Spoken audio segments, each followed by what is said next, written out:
एक सवाल आता है कि हम ऑनलाइन एजुकेशन प्रेफर करें या ऑफलाइन एजुकेशन प्रेफर करें, तो इस पे आपकी क्या राय है?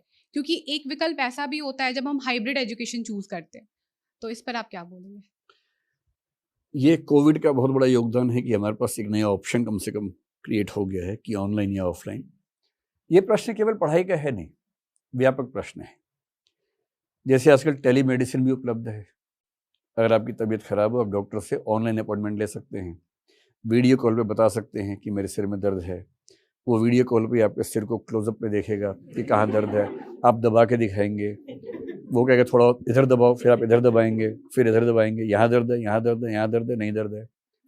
फिर वो अंत में कहेगा कि लगता है कि कोई नाम बोलेगा, अच्छा सा तकनीकी नाम, कि लगता है आपको ये हो गया है, तो इसके लिए आपको दवाई मैं अभी लिख के व्हाट्सएप कर रहा हूँ, आपको दवाई खरीद के खा लीजिए।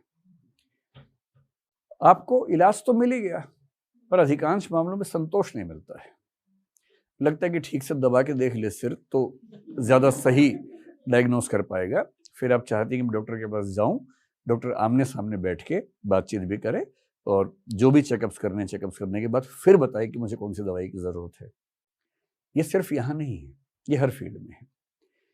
डेटिंग आप लोग ज़रूर करते होंगे, आजकल कोई ना कोई ऐसी ऐप यूज़ करते होंगे। टिंडर यूज़ करते होंगे आप लोग जनरली ना, या हिंज यूज़ करते होंगे शायद। मुझे किसी बच्चे ने बताया कि ये 2 ऐप्स ज़्यादा चल रही हैं इस समय। तो आप शुरू करते हैं वहाँ से, राइट या लेफ्ट स्वैप करके। जब फाइनली लगता है कि कोई व्यक्ति ठीक मिल गया है, जैसी बात आगे बढ़ती है फिर आप चाहते हैं कि ऑनलाइन से ऑफलाइन शुरू हो, क्योंकि क्योंकि क्योंकि ऑनलाइन डेटिंग में ना जीएस की पढ़ाई टाइप तो हो जाता है, लेकिन वो इमोशंस ठीक से कन्वे हो नहीं पाते। वो फिर ऑफलाइन मिलके पेड़ की छांव में बैठ के जो बात बनती है, आप पेड़ की छांव में बैठे, आसपास कोई घूरता हुआ निकले वहाँ से, उसको हैंडल करते हुए प्यार के चैलेंज को संभालना, ये बड़ी बात होती है। ऑनलाइन में क्या दिक्कत है, लेकिन उसमें आनंद भी नहीं है। ऐसी पढ़ाई में भी है। ऑनलाइन बहुत बढ़िया चीज़ है 2 तरह के लोगों के लिए। ऑफलाइन शायद सभी के लिए बेहतर है। ऑफलाइन मैं क्यों आपको कह रहा हूँ कि ऑफलाइन का क्या मज़ा है।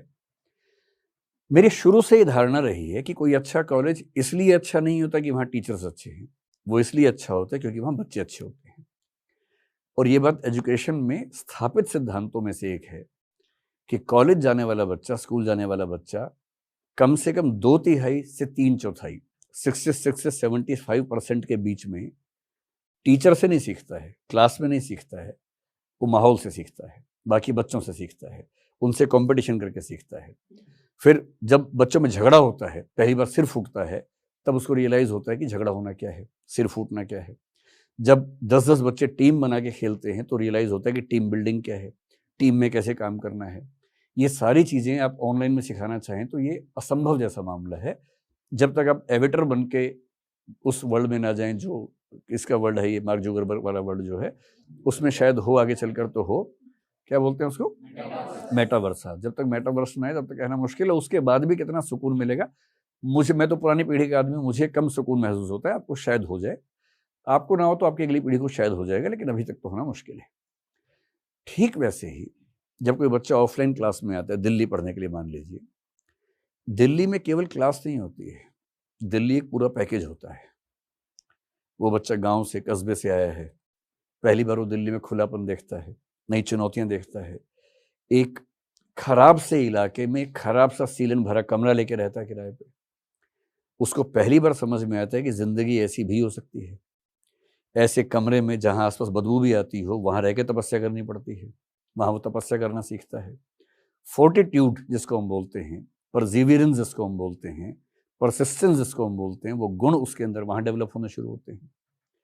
और फिर वो लगातार बहुत सारे ऐसे बच्चे जो उसके आसपास कॉम्पीट करें, उनको देखते हुए, उनसे बात करते हुए, पर्सनैलिटी ग्रूमिंग के प्रोसेस में रहते हुए, उनसे लड़ते हुए, सीखते हुए, कंपटीशन करते हुए आगे बढ़ता है।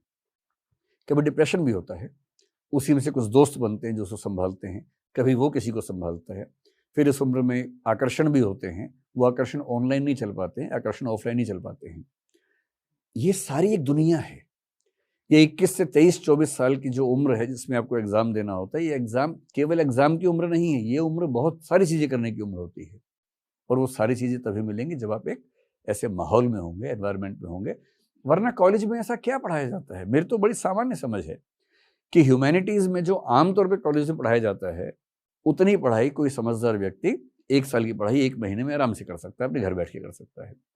लेकिन तब भी हम बच्चों को कॉलेज भेजते हैं, क्योंकि कॉलेज केवल क्लासरूम एजुकेशन नहीं है, एक टोटल पैकेज है। ऑनलाइन में क्या है? कुछ और फायदे हैं। ऑफलाइन में क्लास चल रही है, आप बीच में नहीं समझ पाए तो बात खत्म हो गई।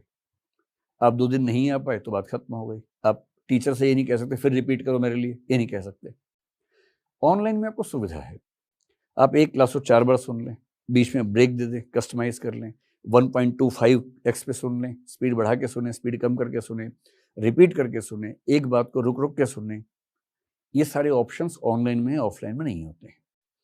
इसलिए मेरी समझ है कि आज के दौर में सबसे सफल मॉडल है हाइब्रिड, जिसका मतलब है कि आप ऑफलाइन पढ़ने आए और ऑफलाइन क्लास आपको ऑनलाइन मोड में भी उपलब्ध रहे, ताकि आप जब जब चाहें, रिवाइज करना चाहें, डाउट्स आपको हों, वहाँ से हैंडल कर लें। अपने आंसर आपने लिख के सबमिट करना है, लंबी लाइन में ना लगना पड़े। आंसर लिखा, फोटो खींची, ऐप पे सबमिट किया, वहाँ किसी ने चेक किया, टैबलेट पे चेक करके सुझाव दे के ऐप पे सबमिट किया, आपको ऐप पे मिल गया, और पूरे ट्रैक रिकॉर्ड के साथ कि इस दिन ये आंसर जमा किया था, उसमें ये मूल्यांकन था, नेक्स्ट डे ये आंसर किया, ये मूल्यांकन है। ये जो एनालिटिक्स हैं, ये ऑफलाइन में नहीं बन पाते हैं, ऑनलाइन बन जाते हैं। लेकिन 2 तरह के बच्चों के लिए ऑनलाइन बहुत अच्छा विकल्प है। ऐसे कई लोग यूपीएससी में आते हैं जो कहीं नौकरी कर रहे हैं, मान लीजिए यूएसए में हैं, यूके में नौकरी कर रहे हैं, या बेंगलोर में नौकरी कर रहे हैं। नौकरी ऐसी है कि वो चाह के भी दिल्ली नहीं आ सकते, और जिस शहर में है वहाँ कोई अच्छा इंस्टीट्यूट नहीं है, और पढ़ना उनको इंस्टीट्यूट से ही है, मान लीजिए। अब उनके पास कोई रास्ता ही नहीं है, वो नौकरी छोड़ के 1-2 साल के लिए आए, ये भी संभव नहीं है, उनका परिवार टिका हुआ उनकी सैलरी पे, वेतन पे। उनके पास एक ही तरीका है कि वो ऑनलाइन क्लासेस करें। और क्योंकि ये लोग आमतौर पे वो हैं जिनको एक्सपोजर की दिक्कत नहीं है, वो नौकरी कर रहे हैं, पहले से एक्सपोजर उनको अच्छा खासा मिला हुआ है। क्योंकि उनको एक्सपोजर की दिक्कत थी नहीं, उनको केवल पढ़ाई से मतलब है जो क्लास में हो रही है, और वो ऑनलाइन मिल गई उनको। तो नौकरी पेशा लोगों के लिए ऑनलाइन एक बड़ा वरदान है। इसी तरह से छोटे गाँव में, छोटे कस्बे में कुछ बच्चे ऐसे हैं जिनके फाइनेंशियल कंस्ट्रेंट्स हैं, जिनके साथ वो नहीं उतना खर्चा कर सकते। दिल्ली में पढ़ाई का खर्चा उतना नहीं है, दिल्ली में रहने का खर्चा बहुत ज़्यादा है। आप 2 साल तक या उसके बाद और पढ़ाई को मजबूत करने के लिए मान लीजिए 1 साल और रहते, 3 साल तक हर महीने दिल्ली में रहना मजाक नहीं है, बहुत महंगा होता है। तो जो दिल्ली में नहीं रह सकता, पढ़ नहीं सकता है दिल्ली में आके, या जयपुर में, इलाहाबाद, लखनऊ, कहीं भी मान लीजिए, कम से कम उसको दिल्ली के क्लासरूम में जो पढ़ाया जा रहा है वो एग्जैक्टली वैसा का वैसा घर बैठे मिल गया। ये ऑनलाइन का वरदान है। तो मुझसे जब भी कोई पूछता है कि ऑनलाइन बेहतर है कि ऑफलाइन, मैं सीधी सी बात कहता हूँ, यदि आप नौकरी पेशा हैं तो नौकरी छोड़िए मत, ऑनलाइन पढ़ लीजिए। यदि आप दिल्ली या कोई बड़ा शहर अफोर्ड नहीं कर सकते हैं तो ऑनलाइन पढ़िए आराम से कम 1-2 साल एक बेसिक आइडिया हो जाए, उसके बाद 6 महीने दिल्ली आ जाइए एक धार लगाने के लिए अपनी तैयारी को। पर यदि आपके पास समय भी है और यदि आप फाइनेंशियली मैनेज भी कर सकते हैं और किसी बड़े शहर में या दिल्ली में आके पढ़ सकते हैं, तो ऑफलाइन या हाइब्रिड से बेहतर कोई दूसरा विकल्प नहीं है। चाहे वो मेडिसिन हो, चाहे इश्क हो, चाहे पढ़ाई हो, हर चीज में ऑफलाइन होता है। ठीक सर नमस्कार, नमस्कार। मेरा नाम श्रेया है जी। सर। यूपीएससी के विद्यार्थियों का एक सबसे बड़ा कंफ्यूजन होता है कि संस्थानों का चुनाव कैसे करें। जी। जो बहुत बड़े हैं, फेमस हैं, वो उनके बजट में नहीं है, और जो उनके बजट में है, अफोर्डेबल है, तो एक धारणा बनी हुई है कि ये वो उस लेवल का इन डेप्थ नॉलेज या वो माहौल जो उन इंस्टीट्यूट्स में मिल सकता है वो नहीं मिल पाएगा। ऐसे में बीच का रास्ता क्या हो सकता है ऐसे विद्यार्थियों के लिए? अब क्योंकि इस मामले में खुद भी एक पार्टी हूँ तो अच्छा तो नहीं लगता कि मैं इसका जवाब दूं, क्योंकि मैं जो भी जवाब दूंगा उसमें बायस आप देख पाएंगे, शायद बायसनेस का स्कोप बनता है इसमें। और मेरी सामान्य समझ इस मामले में ये है कि बजट भी एक पक्ष तो है ही। ऑफलाइन में जो सेंटर्स काम करते हैं उनका खर्चा बहुत ज़्यादा है। मुझे नहीं पता कि आप इस बात को कितना अप्रिशिएट कर पाएंगे, रियलाइज कर पाएंगे। अगर आप फाइनेंस के व्यक्ति हों या आपने स्टार्टअप्स की इकोनॉमी को समझा हो तो आप समझ पाएंगे कि वो स्टार्टअप चलाना आसान काम नहीं होता है, बहुत मुश्किल होता है। हमारे साथ क्या है, ह्यूमन कॉन्शियसनेस में क्या है कि हमें दूसरों के इनकम और अपने खर्चे बड़े होकर दिखते हैं, और दूसरों का टर्नओवर हमें लगता है कि भाई इसकी रियल इनकम है, खर्चा तो होता ही नहीं होगा इसका। हमें कई लोग कहते हैं कि आप कितनी फीस है, क्या करते हो इतनी फीस का।